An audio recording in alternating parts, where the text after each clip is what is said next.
O tema que nós escolhemos para que nós refletíssemos nesta noite é Jesus e as tempestades de nossa alma.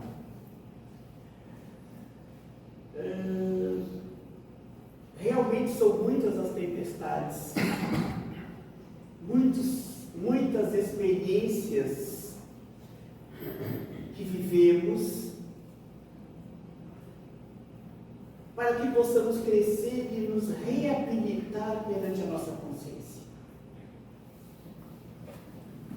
Naturalmente, nem tudo são sofrimentos, muitas alegrias, muitas benesses, reencontros, que nos oportunizam um respirar, um agradecer e louvar.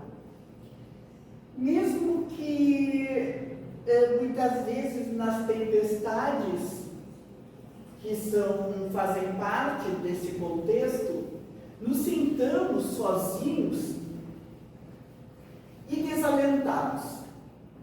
Então nós vamos trazer 3 evangelistas,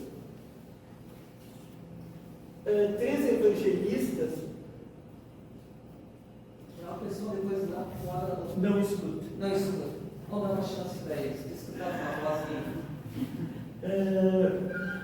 3 evangelistas que narram sobre a tempestade que Jesus e os apóstolos enfrentaram no mar de Genezaré, que na realidade é um lago.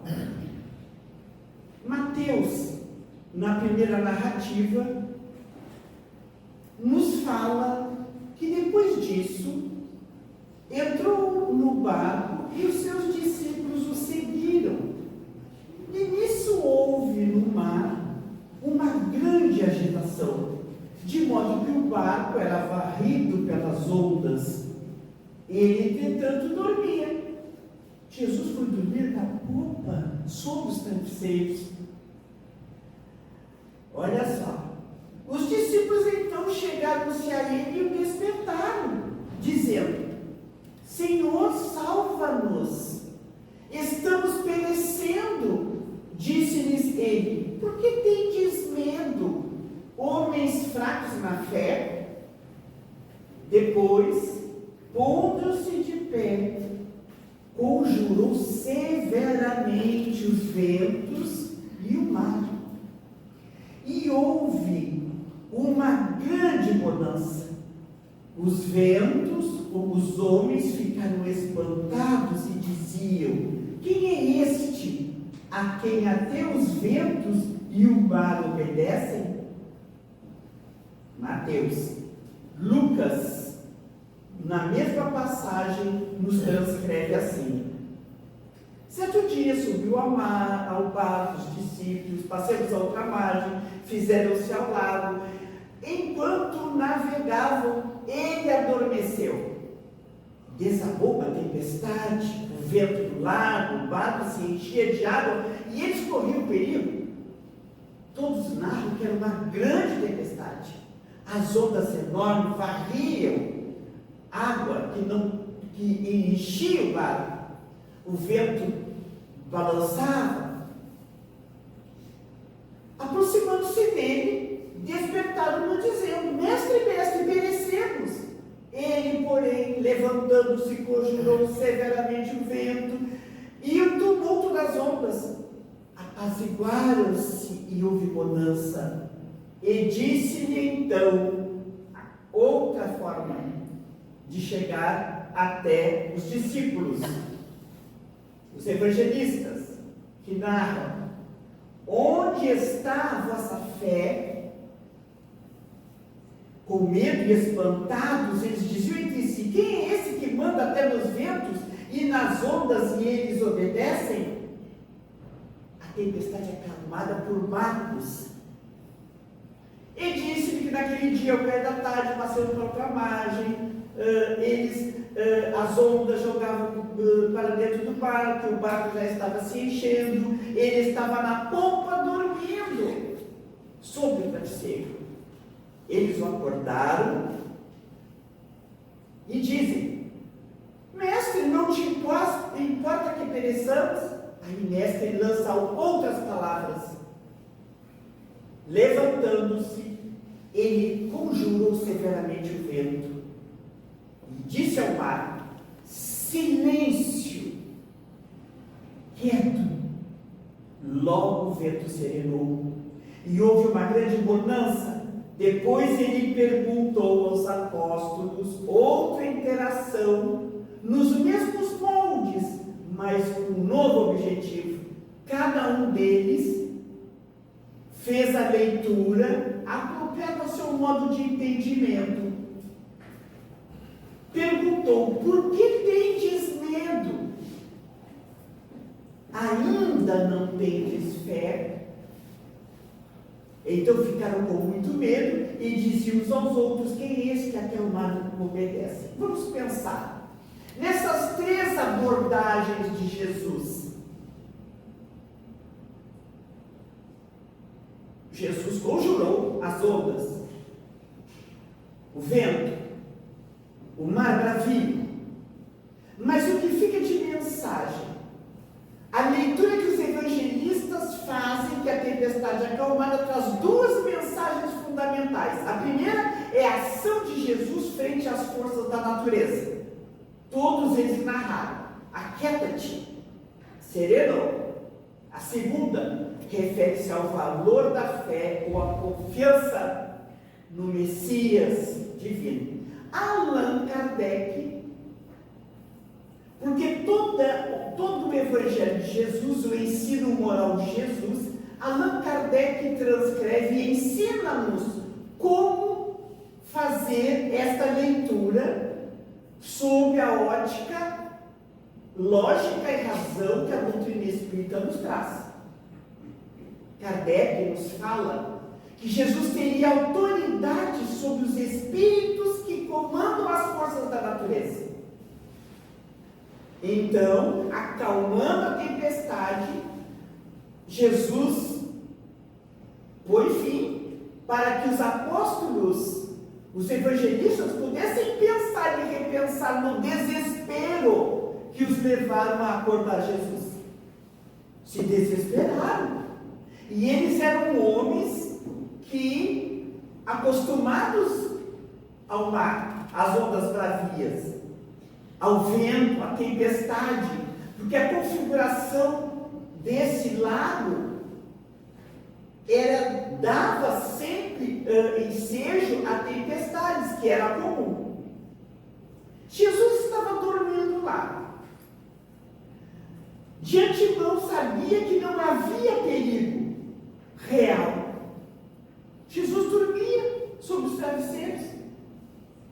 Ainda que dormisse, o seu espírito estava ciente do que estava acontecendo. E algum objetivo Jesus teria para que aqueles apóstolos e nós hoje aqui, e ao longo da nossa caminhada, tivéssemos essa leitura nos momentos das tempestades na nossa existência. Será que Jesus fica dormindo?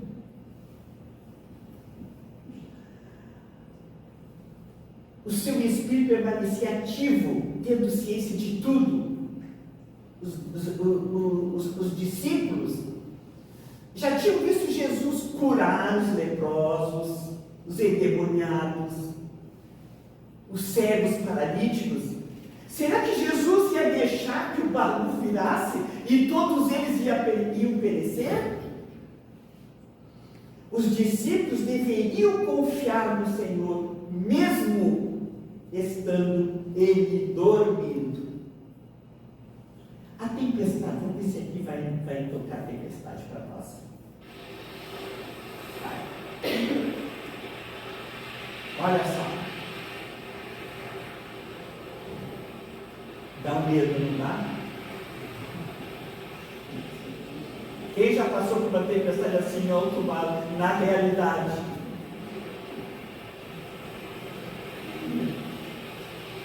Dá realmente o medo. As ondas, eu acredito que aquela embarcação devia ser pequena, né? navios que hoje a gente tem, né? É uma tempestade.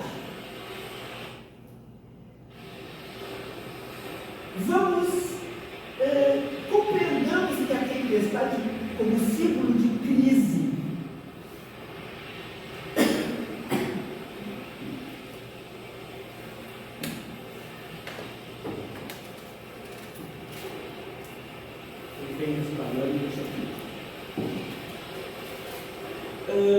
Como símbolo de crise, surgirá para todos, cada um de nós. Em determinado momento, contudo, quem puder dispor de abrigo certo, superar-lhe-á os perigos com desassombro e valor. Nós todos passamos por dificuldades. Mas qual é o nosso abrigo certo? Ou nós não temos abrigo? A quem nós procuramos? O irmão, a casa espírita, Jesus, o Pai. Quem é o nosso abrigo? A quem nós recorremos? No momento de dificuldade, no momento de dor. Muitos corações permanecem desalentados, porque a morte lhes roubou um ente amigo. Porque desastres imprevistos lhes surgiram na estrada comum. Há muita gente informada a respeito de Jesus e inúmeras pessoas que já devem absorver a salvadora caridade. Mas é indispensável, contudo, Emmanuel nos fala, que os beneficiários do Cristo, tanto quanto experimente a alegria na dádiva, sintam igual prazer no trabalho e no testemunho da fé. Porque nós somos felizes quando está tudo bem. Aí nós estamos tranquilos, a vida segue normal, e Jesus é o nosso amigo incomparável, a nossa religião nos conforta o coração, tudo está indo tranquilo. Mas, no trabalho, ali, no dia a dia, no testemunho, onde está a nossa fé? Onde está o nosso abrigo? Por isso que a alma crente, convicta da própria fragilidade, deveria interrogar a consciência sobre o conteúdo das suas rogativas ao Supremo Senhor no mecanismo das manifestações espirituais. Se nós trazemos a nossa consciência convicta que não estamos desamparados, que a lei de Deus é justa e que cada um está passando pelo momento da experiência necessária para a nossa evolução espiritual. Muitas vezes é sofrido. Só nós sabemos. Porque para cada um de nós, a prova toca de maneira diferente. Para uns, nós sentimos a fragilidade maior quando nós sentimos dor no corpo físico, a doença. Eu acho que para a maioria de nós. Porque a gente deita a dor, tu te vira a dor, tu levanta a dor física. Porque nós somos espíritos encarnados. E a dor é algo que nos traumatiza por demais. O resultado dos exames que nos pegam de surpresa. Nós estamos com uma amiga que, do nada, uma tonturinha, foi no médico, fez uma computadorizada, um tumor na coluna. Benigno. Cirurgia. E o médico disse, se tu não tirar esse tumor, logo tu vai perder os movimentos dos braços e das pernas, porque ele vai tomando conta da terminação nervosa. E ela soube desse resultado em janeiro, início de janeiro. Georgina, eu nem te falei, eu nem quis atrapalhar tuas férias. Uma amiga muito querida, trabalhadora do nosso centro espírita, há 20 anos, amiga.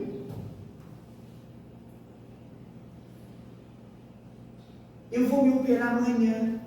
Aquilo caiu para nós como, sabe? Assim. E aí, desde então, nós estamos orando, porque a cirurgia foi ótima. Só que a recuperação, meus amigos, claro que para cada um é diferente. Ela não consegue deitar, ela não consegue dormir, levantar, a dor imensa. E ela disse que não imaginava. Ela disse, Georgina, eu sei que eu estou recuperando algo do passado. E nós vamos à oração, e vamos à prece, ela está na tempestade. Na tempestade. Tanto que nós entramos nos grupos de oração, eu estou no grupo de oração do meio-dia, e tem um grupo de orações das 6 horas, que é para os doentes. Eu entrei também, levei ela, porque eu disse assim, eu faço ao meio-dia, agora tem que fazer às 6 horas também. Fala comigo. Das 18 horas. Qualquer um entra, os doentes dão um nome e problemas vários. Mas eu quero dizer, meus amigos, que a tempestade chega e muitas vezes nos encontra despreparados.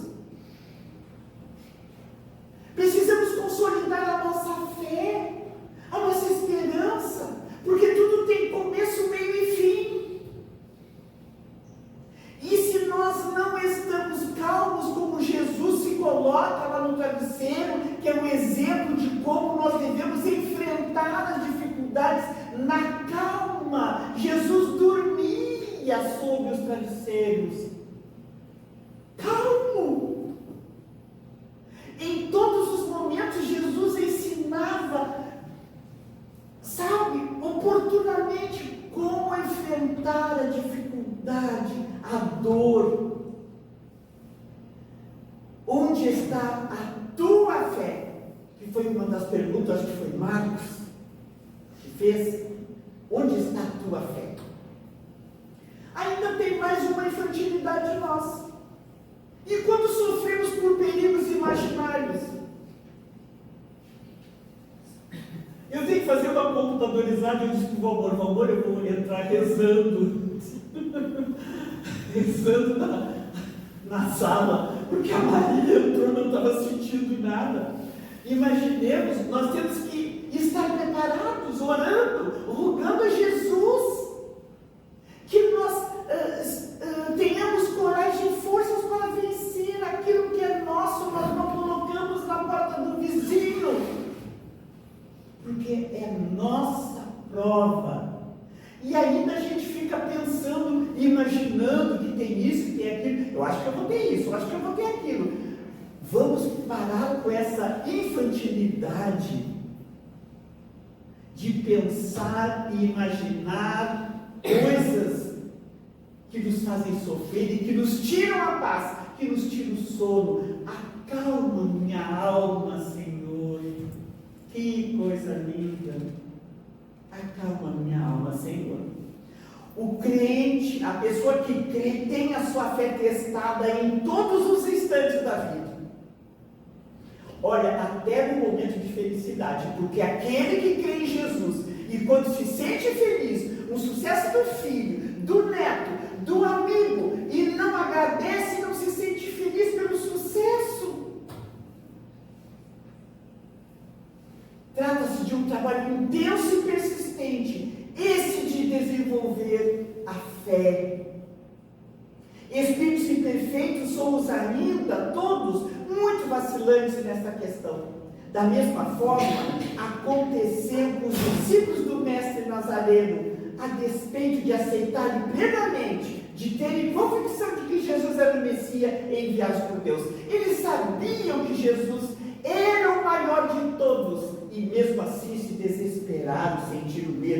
tiveram medo de morrer. Chico Xavier também se desesperou e gritou quando estava no avião, né? Todo mundo conta isso. Então o que deixa para nós, né? Que a gente sobe no avião também, qualquer coisa, eu não sei se os irmãos, mas o avião trepida um pouco, todo mundo já se agarra por Jesus. Entretanto, no momento da crise, deixaram-se conduzir pelo medo, pela desesperança, entregando-se ao desespero, desesperaram-se, apesar de Jesus estar ali ao lado deles no mesmo barco. A trama existente, né, nos faz supor que Jesus conduziu os apóstolos para aquela situação desafiante. Realmente ele conduziu os apóstolos porque estavam passando para aquela outra abordagem daquele espírito que dominava, que se chamava legião,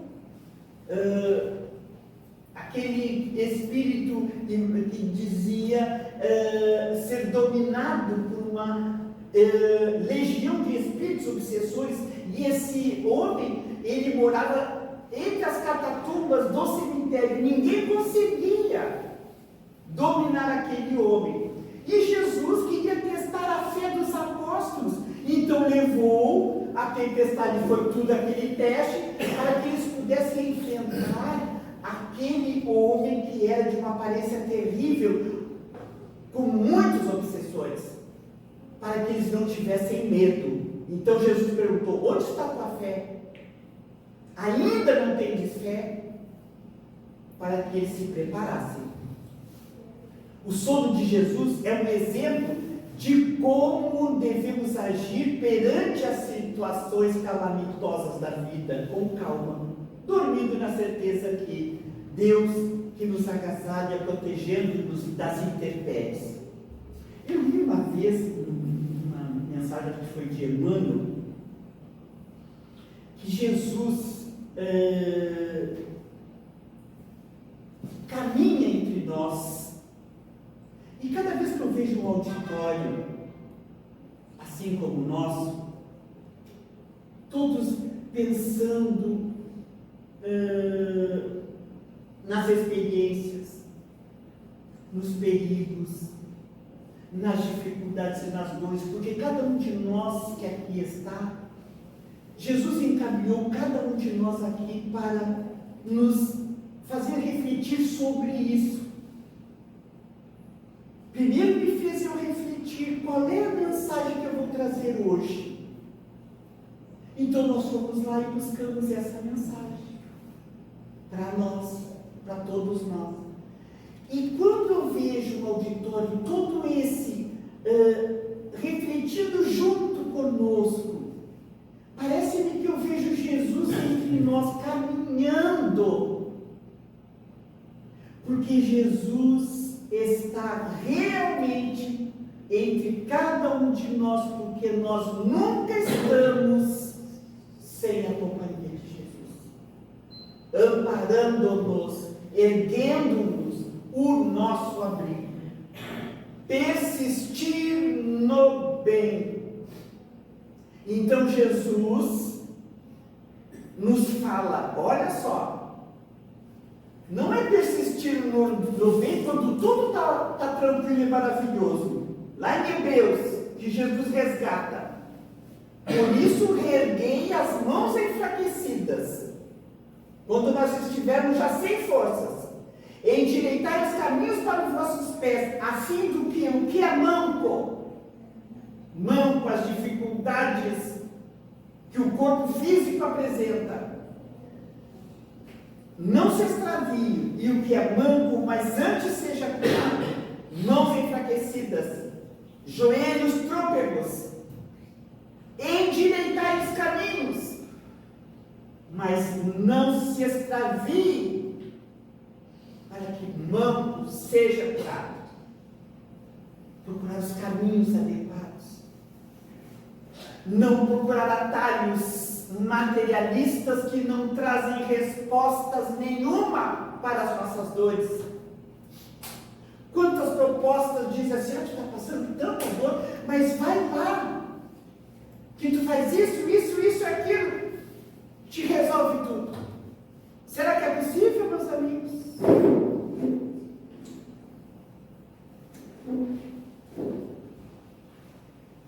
Nada que é material pode resolver os nossos problemas, mas sim essa força espiritual que transforma o nosso estado de espírito para buscar as experiências em mar alto. Já terminando. Essa mensagem também é de Emmanuel, que enquanto acabou de falar, disse a Simão: faze-te ao mar alto e lançai as vossas redes para pescar.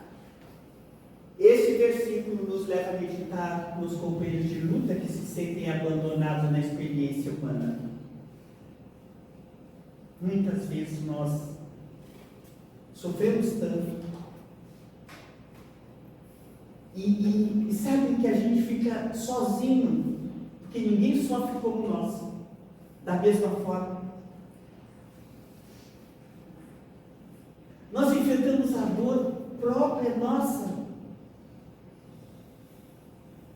Posso estar com o esposo, o filho, o irmão, mas cada um sofre a sua maneira. Inquietante sensação de soledade lhes corta o coração. Quantas pessoas se sentem sozinhos? Mas não é? Poucos, e que estão realmente sozinhos muitas vezes. Tem um amigo que morreu a mãe e o pai, não tem irmãos, primos distantes. Esse que se sente sozinho, chega sábado e domingo e está sozinho, não casou. Quantos de nós pode estar assim? E então o círculo de amigos, agora, depois que ele entrou para o movimento espírita, são os amigos. Por isso, como é importante a nossa casa espírita também ser o braço de apoio para aqueles que se sentem abandonados, aqueles que choram de saudade, de dor, renovando as amarguras próprias. É o mar alto. Rememoram compungidos os dias da infância, da juventude, das esperanças crestadas nos conflitos do mundo. No íntimo, experimentam a cada instante o vago tropel das reminiscências que lhes dilatam as impressões de vazio. Entretanto, essas horas amargas pertencem a todas as criaturas mortais. Todos nós passamos, sofremos.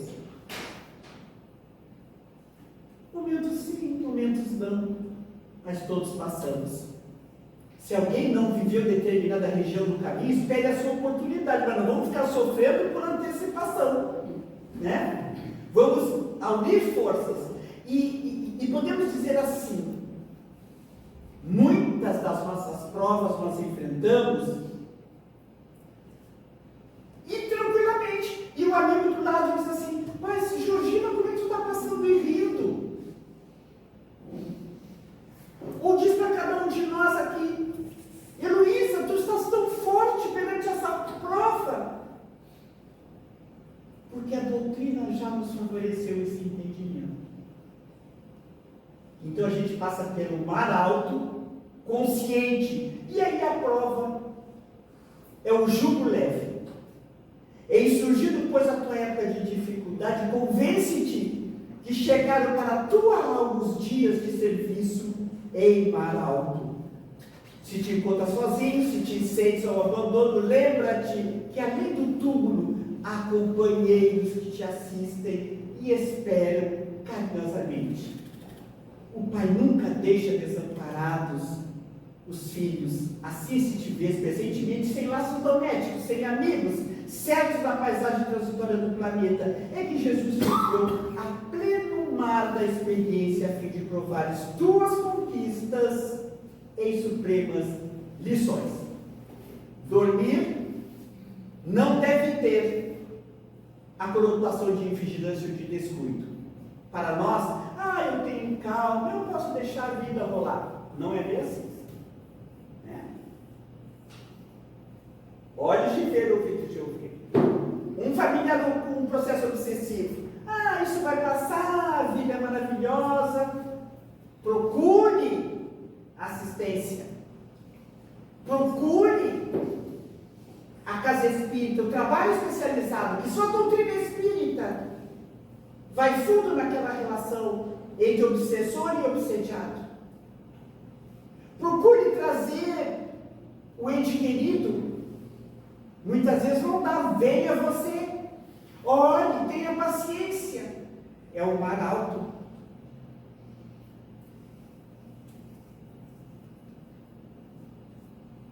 Muitas vezes, ainda, mesmo que pareça paradoxal, são muitas vezes as situações periclitantes que despertam as pessoas para as realidades do Evangelho. Não vamos dizer assim, aquela pessoa sofre tanto, mas aquele sofrimento está despertando para uma outra realidade. Às vezes a pessoa está levando a vida na infantilidade, na imaturidade. Aí vem o sofrimento para sacudir a tempestade, o mar alto, e nós auxiliar na oração, na prece, na paciência, na tolerância, na caridade, porque tudo é possível ao que crê. Para terminar, meus amigos, meus irmãos, essa prece de Maria Dolores, para que nós possamos sempre, sempre ter fé em toda e qualquer tempestade, em qualquer fase da vida, quando a prova te apareça. Tempestade ou mágoa espessa, ao peso de fé na cruz. Recorda que o céu te envia mais amparo do que pensas. Mesmo nas trevas mais densas, Deus te acende nova luz. Conflitos, problemas, lutas, nas sendas por onde andas, nas sendas por onde vamos, são lições que precisamos a fim de saber servir. Não há desprezo ante os céus, não estamos desamparados. Olhe o charco que se enflora, pensa na noite, mas pensa na aurora, no dia de amanhã, e guarda a fé no porvir. Sofrimento é igual a nuvem, estrondo, fúria, ameaça, depois é chuva que passa, frutos ganhando apogeus. Se hoje sofres, meus amigos, meus irmãos, não te esqueças que amanhã, no espaço infinito, o dia virá mais lindo, brilhando no amor de Deus. Que Jesus nos conforte o coração, apazigue as nossas almas, as nossas mentes, na certeza, na realidade que essa doutrina nos dá e nos conforta. Acreditando nesse Mestre Jesus, que está ao nosso lado, possamos abrir o nosso coração na prece, para que mais confortados possamos enfrentar o mar alto nas nossas vidas. Que todos possamos sair daqui, tenho certeza, depois daquelas preces, da lição, dessa mensagem de Jesus, da tempestade acalmada. Vamos sair daqui mais confortados, rogando a Deus por todos nós, encarnados e desencarnados. Até uma outra vez, se Deus quiser. Obrigada.